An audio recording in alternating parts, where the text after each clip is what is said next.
Moin Leute, willkommen zurück zur nächsten Folge unserer Hertha-Karriere. Wir machen heute den Viererpack gegen Karlsruhe, Wiesbaden, Fürth und gegen Magdeburg. Allesamt Simulation.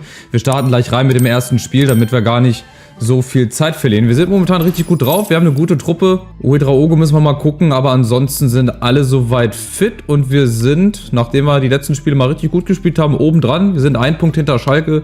Wir können also auch richtig viel Boden gut machen. Wir müssen oben einfach dranbleiben. Wir haben jetzt die große Chance. Karlsruhe ist ja dieses Fan-Freundschaftsduell und deswegen bin ich gespannt. Wir gehen hier gleich rein in die Simulation und dann bin ich sehr gespannt, was das erste Spiel bringt. Ich bleibe jetzt erstmal in der ausgeglichenen Taktik. Ich habe die letzten Spiele sonst immer mit defensiv begonnen, aber ich denke, defensiv da tun wir uns, glaube ich, keinen Gefallen mit. Oh, wir haben schon die gelbe Karte. Jonjo Kenny kriegt die gelbe Karte, obwohl wir Freistoß haben, verstehe ich nicht. Naja, vielleicht war das auch irgendein Anzeigefehler, weil wir kriegen Freistoß und er kriegt gelb, hä? Wegen Schwalbe oder was? Nee. Aber mal gucken, ich bin jetzt eigentlich ganz guter Dinge, dass wir jetzt auch hier in der Simulation endlich mal ein bisschen auch, ja, konstanter spielen. Sonst haben wir immer nur gut gespielt, wenn ich gespielt habe. Ja, ein Simulationstrakt, der war mal ganz erfolgreich, der letzte. Aber jetzt ist natürlich die Frage, was ist jetzt in diesem hier? Gegen Karlsruhe, die sind aber auch oben mit dabei. Das ist halt auch krass, dass die oben mit dabei stehen. Und das 1:0 durch Buschalakis. Weitschuss aus ungefähr 15, 16 Metern. Karlsruhe hatte auch schon mal eine gute Chance gerade mit dem Kopfball. Aber das ist wichtig, so kurz vor der Pause mal 1:0 in Führung zu gehen. Das sehe ich doch sehr gerne. Aber die Karlsruhe, die sind auch nicht viel schlechter. Vielleicht nehmen wir jetzt hier die letzten Minuten nochmal gerade mit. Verteidigen wir hoffentlich und gehen mit der Führung hier in die Pause. Aber das ist halt eine ganz haarige Nummer. Ihr seht 2:1 Schüsse. Karlsruhe hatte eine Chance, wir hatten gar keine. Und der Anzeigefehler, dass Jonjo Kenny gelb kassiert hat, ist, glaube ich, auch ein kleiner Bug oder so gewesen. Weil, wie gesagt, wir hatten den Freistoß und er hat gelb bekommen. Das kann ja dann nur wegen der Schwalbe gewesen sein. Aber gut, wir führen. Ich hoffe, dass wir noch vielleicht ein Ding nachlegen können in der zweiten Halbzeit. Aber jetzt kassieren wir erstmal den Ausgleich durch Igor Matanovic. Schade, ey. Ausgeliehen von Frankfurt, direkt nach der Pause.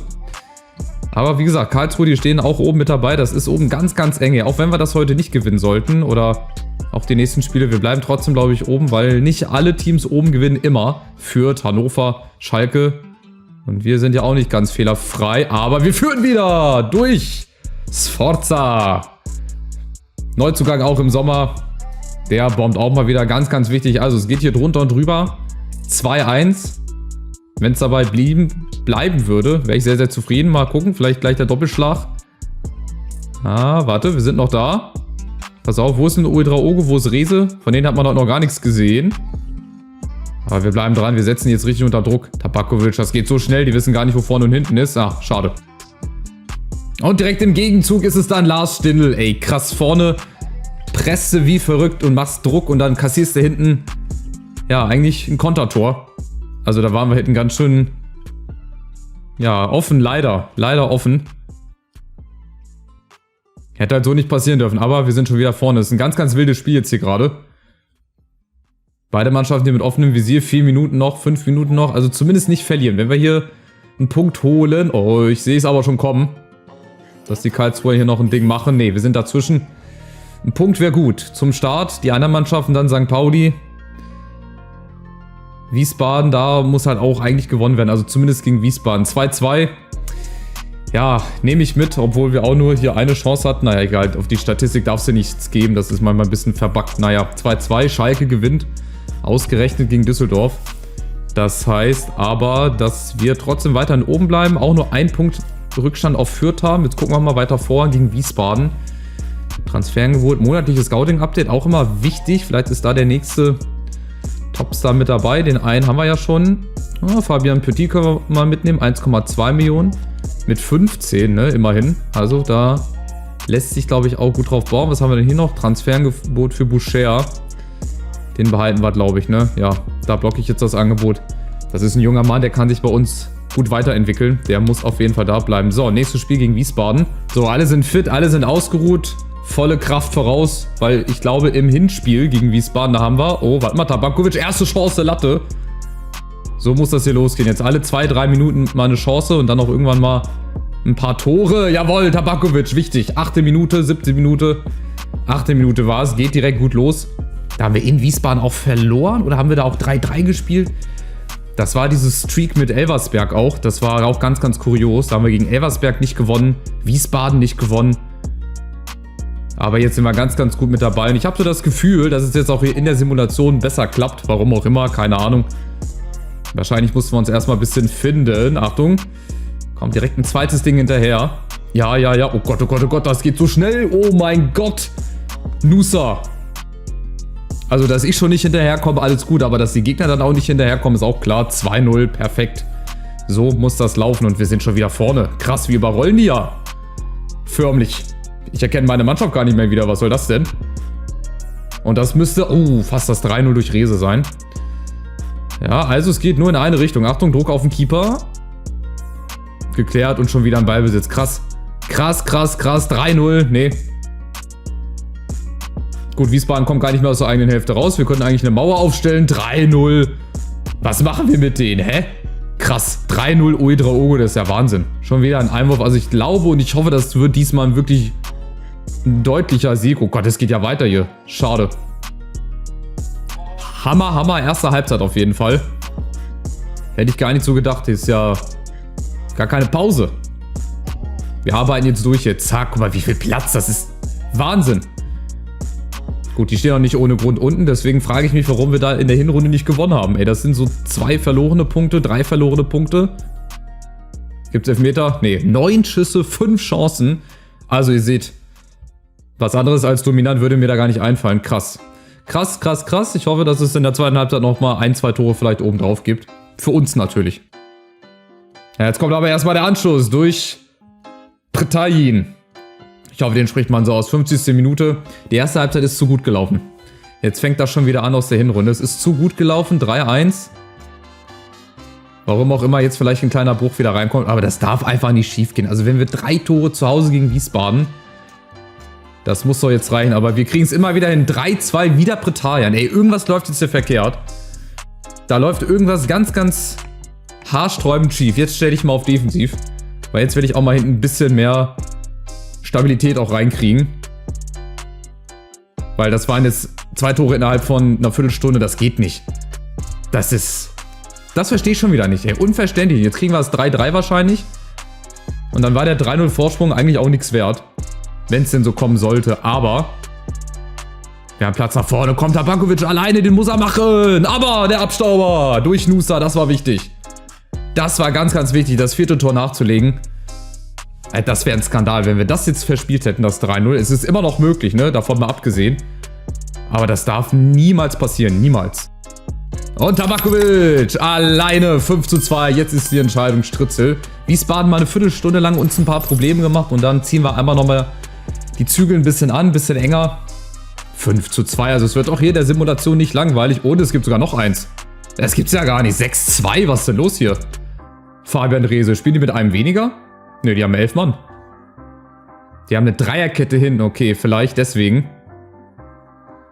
Und da spielen sie halt irgendwie nicht gut. Oder unsere Formation, unsere Taktik. Achtung, oh mein Gott. Die matcht heute richtig gut.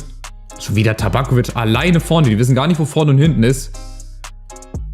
Gut, das ist bislang das deutlichste Ergebnis. Der höchste Sieg bislang in der Saison. 6:2 zu Hause, ey. 13 Schüsse. Ja, zwischenzeitlich habe ich schon wieder ein bisschen Angst bekommen, als sie dann auf 3:2 rangekommen sind. Karlsruhe unentschieden. Das läuft für uns. Also 6:2, mal ein Ausrufezeichen, jetzt gegen Fürth. Und wir sind Dritter. Wir sind punktgleich mit Schalke, die halt noch ein Spiel haben. Hannover hat 6 Punkte Vorsprung.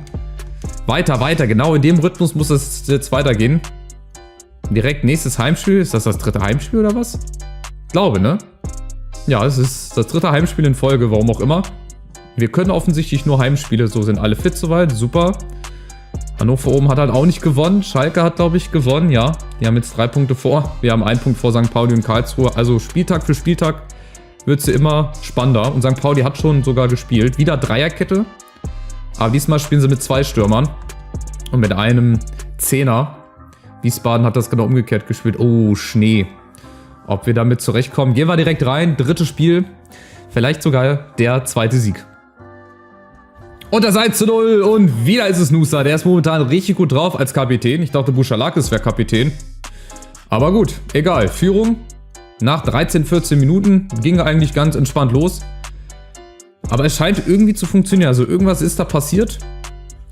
Ja, wahrscheinlich finden wir uns jetzt immer besser zusammen. Aber Verteidigung, die ist immer löchrig. Wirklich. Srebeni hat auch schon, glaube ich, im Hinspiel getroffen. Zweimal gegen uns.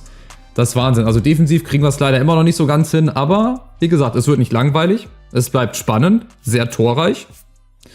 Und wenn dann am Ende 3 Punkte bei uns oder für uns rausspringen, wäre das natürlich auch super. Hätte ich nichts gegen. Aber die Fürther, wie gesagt, mit den beiden Stürmern. Oh, Vorsicht. Jetzt gibt's das nächste Ding. Nee, vorbei, aber Ecke. Aber Ecke. Ob ich da auch mal auf Defensiv schalte? Achtung. Oh, oh, oh, Ball ist weg. Ich schalte jetzt schon mal auf Defensiv, weil mir ist das doch ein bisschen zu haarig. Okay, Freistoß für uns. Beziehungsweise da ist ein Bug. Ach nein, es ist dieselbe Farbe. Ich sehe gerade hinten im Tor. Unser Keeper hat dieselbe Farbe wie die Fürther Kreise. Naja, okay. War ich gerade ein bisschen verwirrt, ey. Und die Führung. Kurz vor Schluss. Minute 87. Wieder Tabakovic. Wenn man sich auf einen verlassen kann, dann ist es eher eigentlich eine ausgeglichene zweite Halbzeit. Fürth hatte auch 1, 2 kleinere Chancen. Aber das ist natürlich wichtig. Das wären wirklich 3 wichtige Punkte. Wenn es dabei bleibt. Fürth kommt nochmal. Aber es reicht nicht. Zeit ist oben. Ihr seht, auch ausgeglichen, was die Schüsse ungefähr betrifft. Chancen haben wir irgendwie eine mehr, aber die Chancenstatistik kannst du eh nicht für voll nehmen. Aber egal, Sieg 2:1, ganz, ganz wichtig. Elversberg gewinnt gegen Kaiserslautern. Ich weiß gar nicht, die sind nicht oben mit dabei. Aber wichtig, jeder Sieg hilft uns jetzt hier auf dem Weg in Richtung Bundesliga. Jetzt haben wir sogar ein kleines Punktepolster. 4 Punkte vor St. Pauli. Wir sind dran an Schalke Hannover. Gegen die spielen wir ja, glaube ich, auch noch. Und gegen Schalke Hannover werde ich halt auch live spielen, bin ich der Meinung. Jetzt haben wir noch ein Spiel gegen Magdeburg. Ich gucke gerade noch mal kurz in den Kalender rein, was dann danach kommt, dass wir schon mal ein bisschen vorausgucken können. Ich glaube, die nächsten 4 Spiele werde ich auch noch mal simulieren. Da ist halt Rostock, Nürnberg, Osnabrück, St. Pauli. Dann kommt Kiel, Hannover. Hannover werde ich auf jeden Fall spielen, weil ich glaube, die werden bis dahin auch noch oben bleiben. Und die letzten beiden, die werde ich halt auch spielen, ne? Schalke und Hamburg. Da könnte es dann schon was mit dem Aufstieg sein. Da könnte es dann auch schon entschieden sein, keine Ahnung. Geht noch mal kurz in die Nachrichten rein. Was haben wir? Trainingsplan, okay, du kannst noch mehr, jawohl, danke für die Mitteilung. Also es läuft momentan richtig gut, wir haben eine richtig gute Phase gerade erwischt und die sollten wir jetzt auch noch gegen Magdeburg auf jeden Fall ausnutzen. Und da ist der Rückstand, der erste in dem heutigen Part und zwar von Condé. Schade, Viertelstunde rum, haben eigentlich auch wieder ganz gut begonnen, aber diesmal sind es die anderen, die treffen, die auch wieder mit einer Dreierkette agieren, so wie es ausschaut. Oh, 3-4-2-1, glaube ich, die spielen diesmal mit 2 Zehnern. Das sieht so aus, ja. Als ob Magdeburg irgendwie zum Stolperstein wird, was ich jetzt nicht hoffe. Oh, da ist doch die Chance. Und der Nachschuss, Rehse. Irgendwer Sforza schießt. Die wollen auch den Ball gerade wieder ins Tor tragen. Aber es sieht auf jeden Fall ein bisschen stabiler aus. Und ja, komm, wir haben Platz. Jawohl, Tabakovic, der muss rein. Jawohl, es ist doch auf ihn Verlass. Auf Tabakovic. Ja, der bombt. Auf jeden Fall. Wäre vielleicht für den einen oder anderen Bundesligisten auch was. Vielleicht auch nicht. Er ist immer noch mal ein Sprung von der zweiten in die erste Liga. Aber er macht auf jeden Fall seine Tore. Aber jetzt kommt Magdeburg. Pass auf. Die schlagen direkt wieder zurück. Das wäre so ganz typisch. Oh, übers Tor drüber. Aber Ecke. Und auch die geht rüber. Gott sei Dank. Also erstmal 1:1. Mal gucken. Sollte vielleicht auch bis zur Pause dabei bleiben. Oder auch nicht, denn wir gehen in Führung. Buchalakis, der eigentliche Kapitän. Schade, ist er wieder nicht, aber egal. Kurz vor der Pause oder mit dem Halbzeitpfiff. Auch sehr, sehr wichtig, ey. Das sind so Spiele, wenn du die gewinnst. Das sind, ja, mehr als 3 Punkte. Das sind so 6-Punkte-Spiele, sagt man, ne? Aber dann hätten wir aus 4 Spielen 3 Siege, 1 Unentschieden, 10 Punkte. Das ist schon, ja, Wahnsinn. Und dann würden wir auch erstmal oben bleiben. Auch die nächsten 4 Spiele. Die sind genauso wichtig, ey. Rostock, Nürnberg, Osnabrück. Da müssen direkt eigentlich die nächsten Siege folgen. 3:1. Fabian the Fukuhila Rehse. Darf auch mal wieder ran. Also wir haben auch viele verschiedene Torschützen. Das ist ziemlich geil. Also es trifft nicht nur Tabakovic und auch nicht nur Rehse, sondern auch mal andere. Buchalakis und auch Uedraogo. Der, glaube ich, noch gar nicht getroffen hat, oder? Ist mir irgendwie ein Tor entglitten? Glaube ich nicht. Aber es ist halt geil, dass du dich auf so viele Leute einfach verlassen kannst. Und es klappt halt jetzt auch, ne? Auch in der Simulation. Das war am Anfang halt auch ganz, ganz großer Krampf. Ihr werdet euch erinnern, wenn ihr hier aktiv dabei wart und auch seid immer noch. Jetzt nächste Chance, pass auf. Aber erstmal geklärt. André Gomes macht das Sehr souverän bislang, sehr schön. Und direkt das 4. Tor hinterher. Jetzt knallt's aber. Sforza 4-1. Er darf auch mal wieder ran. Das ist echt Wahnsinn. Also wir überfallen hier. 4 Tore gegen Magdeburg.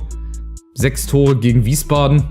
Gegen Fürth auch 2 immerhin, ja. Gegen Karlsruhe auch 2. Also man kann nicht sagen, dass wir wenig Tore schießen. Wir kassieren das auch weniger im Verhältnis noch ja, zu Beginn der Saison. Und wir sind hier auch noch nicht fertig. Guckt euch das an. Nächste Chance wahrscheinlich. Und nächstes Tor. Nee.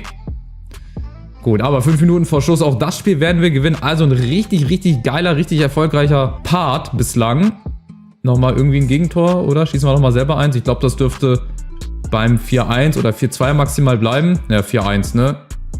Jawohl. Also, auch letztes Spiel für das Video hier, für diesen Part haben wir gewonnen. Auch wieder sehr überlegen. 10 Schüsse, 7 Chancen. Da kannst du nichts zu sagen. Das ist sensationell gut gelaufen. Und das heißt, wir bleiben weiter oben. Und zwar nach wie vor Dritter. 3 Punkte vorm KSC. Die bleiben aber auch dran. Wir haben ein gutes Torverhältnis. Plus 19, das ist gar nicht so schlecht. Hannover hat auch nicht gewonnen. Die haben, glaube ich, auch nur Remis gespielt. Und jetzt, der nächste Part ist noch wichtiger als der hier. Also, sage ich jetzt so, wie es ist, weil das dann kurz vor den nächsten Spielen ist, die ich dann spielen werde.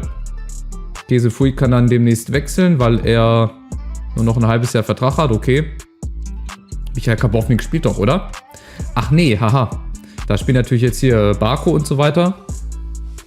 Aber ist eigentlich der Einzige, ne? Die anderen, die spielen gar nicht. So, die Neuzugänge. Okay, Gomez natürlich, klar. Aber die sitzen sonst alle auf der Bank. Geht eigentlich auch nicht, ne? Guck mal, normalerweise so ein Harto müsste eigentlich spielen für Ledley King. Mit einer 71, aber die werden ja auch noch gut. Die können dann vielleicht nächste Saison, sofern ihr denn noch eine dann sehen wollt, werden dann wahrscheinlich auch häufiger spielen. Aber wir gucken jetzt nochmal zum Abschluss, zum Scouting-Update. Vielleicht ist da wieder einer mit dabei. Charles Bernier, Pascal Gillet. Die haben zwar ein gutes Potenzial. 81, das könnte einer sein. Ah, nee, lassen wir mal außen vor, aus guten Gründen. Oscar Dennis auch nicht und Stefan Roy. Stefan Roy auch nicht. Nee, 2 Meter groß. Wird wahrscheinlich auch seinen Weg machen, aber nicht bei uns. So, jetzt schauen wir mal kurz auf die Tabelle. Nach 24 Spieltagen, 25 Spieltagen. Karlsruhe hat schon gespielt. Die haben Nürnberg zu Hause geschlagen. Hamburg ist auch wieder oben mit dabei. Ihr seht, von Platz 3 bis Platz 7, das sind 4 Punkte. Das ist halt ziemlich geil in der 2. Liga. Das ist so eng bis zum Schluss. Sau spannend. Genau so muss das sein. Und jetzt schauen wir nochmal kurz auf den Kalender. Ich glaube, Rostock, Nürnberg hatten wir. Dann Braunschweig, Elversberg. Nee, also Rostock, Nürnberg, Osnabrück, genau. Und dann noch St. Pauli. Das sind dann also die nächsten 4 Spiele. Im nächsten Video den ganzen März durchsimulieren. Und dann machen wir Holstein Kiel noch dazu. Dann machen wir 5 Spiele. Pass auf, dann machen wir 5 Spiele im nächsten Part. Nehmen wir Holstein Kiel noch mit dazu. Dann machen wir Hannover als Live-Spiel. Dann die beiden Spiele als Simulation. Und dann, weil ich halt Schalke und Hamburg dann noch mache, als separate Spiele. Genau, das ist der Plan. Und dann sind wir auch schon fast durch mit der ersten Saison. Und dann hoffe ich, dass am Ende der Aufstieg steht. Lasst gerne einen Daumen nach oben da für die Hertha. Für unser Projekt hier. Schaut gerne die anderen Videos, die gleich in der Adcard verlinkt werden. Und wenn ihr noch nicht abonniert habt, dann drückt mal unter dem Video auf Abonnieren, auf die Glocke und dann sehen wir uns wieder im nächsten Part mit dem 5er-Pack. Macht's gut. Ciao, ciao.